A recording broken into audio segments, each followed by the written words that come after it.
In public school today is explain Hindi class 10 lesson 9 साखियाँ class 10 साखियाँ lesson 9 के बारे में आप लोगों को बाबू हम पढ़ा चुके हैं कि तीसरा टॉपिक का आपको एक्सप्लेन करेंगे कि हस्त चढ़िए ज्ञान को सहज दुली चाडार स्वान रूप संसारे भूखन दे जकमार। यानी हस्त चढ़िए, यानी हस्त माने क्या होता है? हस्त माने हाथी होता है। तो कवि हमारे कबीर जी का कहना है कि ए मानव, अगर तुमको ये मनुष्य तुम ज्ञान के हाथी पर चढ़ना, लेकिन सहज एक दुली चाल डालकर, क्योंकि यह संसार कुत्ते के समान है। यानी कहने का अर्थ है कि ये जो हमारी दुनिया है, संसार है, जगत है, अच्छा और बुरा दोनों करने में नुक्ता चुनी लगाती है ना, और कुछ न कुछ उसमें, लेकिन परंतु कि उससे आप दूर रहें। जो अवसर पाकर अन्यानस भोगता रहता है, कहने का तात्पर्य है कि यदि किसी को ज्ञान है अथवा कोई ज्ञान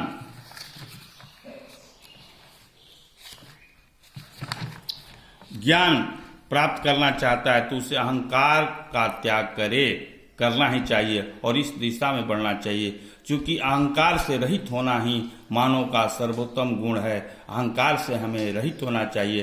अगर हमारे पास धन हो गया, ज्ञान अर्जित हो गया, तो हमें अहंकार से दूर होना चाहिए।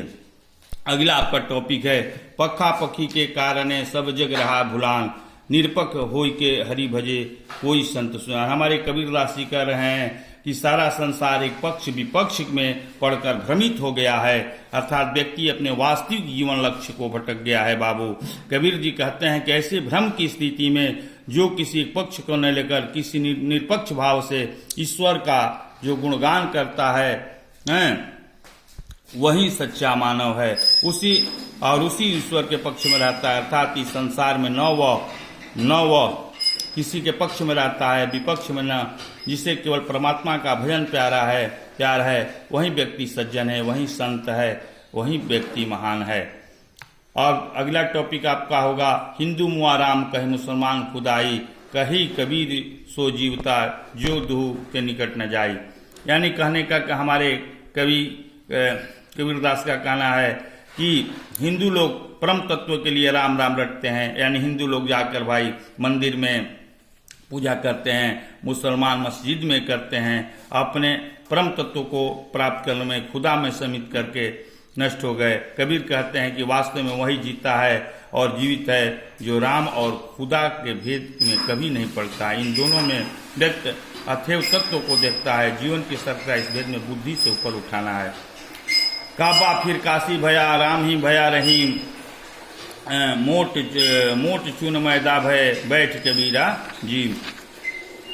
यानी कहने का हमारे भाव है कवि जी क्या कि संप्रदायों का आग्रह को छोड़कर मध्यम मार्ग को अपनाने पर काबा काशी हो जाता है और राम रहीम बन जाता है और संप्रदायों और रूढ़ियों को समाप्त हो जाती है।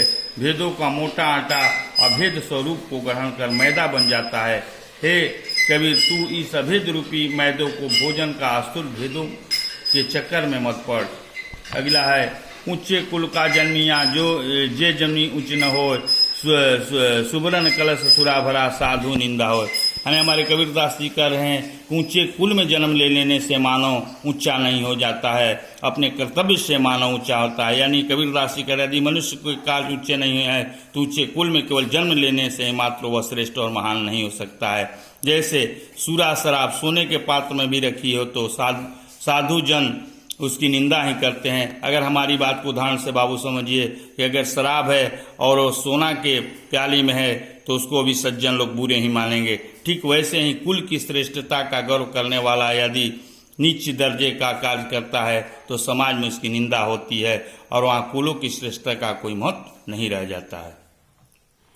पद से इसी में मोको कहाँ ढूंढे बंदे, मैं तो तेरे पास में, ना मैं देवल ना मस्जिद ना काव्य कैलाश में, ना तो कौने क्रियाकर्म में ना योगी बैराग में, खोज हुई तो तुरंत ही मिले पल भर की तलाश में।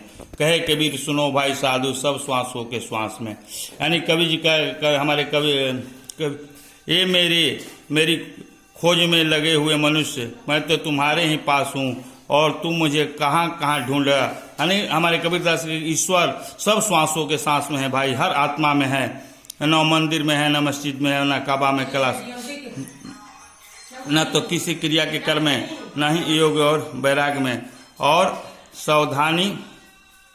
सावधानी में वह मेरा वास है। यदि तुम सच्चे खोजने वाला हो तो देखो एक ही पल में तुम्हें मिल जाऊंगा, क्योंकि मैं तो सब सांसों के सांस में बसता हूँ। कबीर ने कहने का अर्थ है कि परमात्मा मनुष्य के भीतर निवास करता है, देवालयों और कर्मकांडों में नहीं।